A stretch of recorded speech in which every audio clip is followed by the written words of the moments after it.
ഇന്ന് നമ്മൾ ഉണ്ടാക്കാൻ പോകുന്നത് ഒരു മീൻ വറുത്തതാണേ. അതിന് വേണ്ടിയിട്ട് ഞാനൊരു 5 മത്തി കഴുകി വൃത്തിയാക്കി വെച്ചിട്ടുണ്ട്.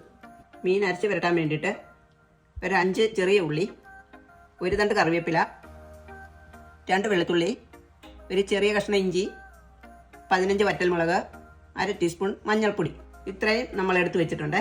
നമുക്ക് ഉണക്കമുളകൊന്ന് മിക്സിയിലിട്ട് പൊടിച്ചെടുക്കാം. നമ്മുടെ ഉണക്കമുളക് ഈ പരുവത്തിലൊന്ന് പൊടിഞ്ഞ് കിട്ടണം. അതിലേക്ക് നമുക്ക് ഉള്ളിയൊക്കെ വലുതാണെങ്കിൽ ഒന്ന് പൊളന്നിടണേ, അല്ലെങ്കിൽ അരയാൻ പാടായിരിക്കും. ഉള്ളിയും കറിവേപ്പിലയും ഇഞ്ചിയും വെളുത്തുള്ളിയും കൂടെ ഇട്ട് കൊടുക്കുക. അതിലേക്ക് ഒരു 1/2 ടീസ്പൂൺ ഉപ്പും കൂടെ ഇട്ട് കൊടുക്കുക. എടുത്തു വെച്ച മഞ്ഞൾപ്പൊടി, ഇതിലേക്ക് നമുക്ക് 1/2 ടേബിൾ സ്പൂൺ വിനാഗിരിയും കൂടി ഒഴിച്ചു കൊടുക്കാം. വിനാഗിരി ഇല്ലെങ്കിൽ വെള്ളം ചേർത്താലും മതിയാവും. ഞാനൊരു പുളി കിട്ടാൻ വേണ്ടിയിട്ടാണ് വിനാഗിരി ചേർക്കുന്നത്.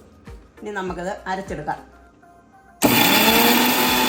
അപ്പം നമ്മുടെ മുളക് അരഞ്ഞിട്ടുണ്ട്, നന്നായിട്ടെല്ലാം അരഞ്ഞിട്ടുണ്ട്. നിങ്ങൾ അരച്ചിട്ട് അരഞ്ഞില്ലെന്നുണ്ടെങ്കിൽ ലേശം വെള്ളം കൂടെ ചേർത്ത് ഈ പരുവത്തിൽ അരച്ചെടുക്കണം. നമ്മുടെ അരപ്പിന് ഉപ്പ് നോക്കിയിട്ട് ഉപ്പ് കുറവാണെന്നുണ്ടെങ്കിൽ പാകത്തിന് ഉപ്പും കൂടെ ചേർക്കണേ. ഇനി നമുക്കിത് വേറൊരു പാത്രത്തിലോട്ട് ഇട്ടിട്ട് മീനെടുത്ത് പുരട്ടി വെക്കാം. ഇതുപോലെ ഈ നമ്മൾ വരഞ്ഞിരിക്കുന്ന ഇതിനകത്തെല്ലാം അരപ്പ് നന്നായിട്ട് പിടിപ്പിക്കണം. നമ്മൾ അരപ്പെല്ലാം പുരട്ടി വെച്ചിട്ടുണ്ട്.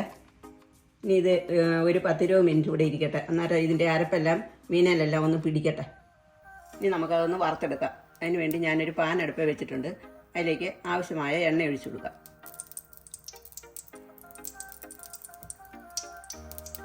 അപ്പോൾ നമ്മുടെ എണ്ണ നന്നായിട്ട് ചൂടായിട്ടുണ്ട്. ഇതിലേക്ക് നമുക്ക് പൊരിക്കാനുള്ള മീൻ ഇട്ട് കൊടുക്കാം.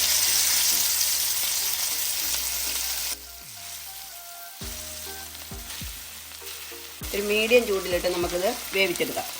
ഇപ്പോൾ ഒരു 5 മിനിറ്റ് ആയിട്ടുണ്ട്. ഇനി നമുക്ക് ഈ മീനൊന്ന് മറിച്ചിടാം.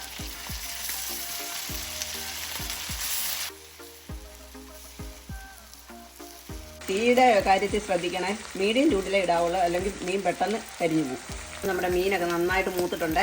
ഇനി നമുക്ക് തീ നിർത്തിയിട്ട് വേറൊരു പാത്രത്തിലേക്ക് മാറ്റി വെക്കാം. അപ്പം നമ്മുടെ മീൻ പൊരിച്ചത് റെഡി ആയിട്ടുണ്ട്.